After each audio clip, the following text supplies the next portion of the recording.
জাহান্নাম বছরে 2টা নিঃশ্বাস ছাড়ে। কয়টা নিঃশ্বাস? একটা নিঃশ্বাস গ্রীষ্মকালে যখন প্রচন্ড দাবদাহ চলে, ওইটা হচ্ছে জাহান্নামের নিঃশ্বাসের ফসল। ওই প্রভাবে পৃথিবীতে এরকম দাবদাহ চলে। এই সায়েন্স বিশ্বাস করবে?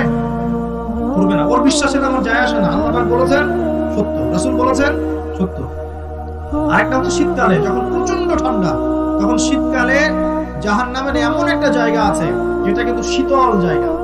জাহান্নামের পুরো জায়গাটাই কিন্তু আগুন নয়, এমন জায়গা আছে যেটা কি খুব শীতল। ওই শীতল অংশ শ্বাস ছাড়লে এই যে পৃথিবীতে সেই এই শীতের একটা প্রভাব চলে আসে, প্রচন্ড ঠান্ডা শীতের প্রভাব চলে আসে। এটা হয়তো অনেকে বিশ্বাস করবে, ভুল মনে করবে যে ধর্মান্ধ কথাবার্তা। হাদিসে আছে নবী সাল্লাল্লাহু আলাইহি ওয়াসাল্লাম বলেছেন, কে সত্যবাদী? এই পুরো সভ্যতার রাসূল সাল্লাল্লাহু আলাইহি ওয়াসাল্লাম। এই বিশ্বের সমস্ত মানুষ সত্যবাদী বেশি না আল্লাহর রাসূল বেশি সত্যবাদী? বাস আর কোনো দরকার আছে?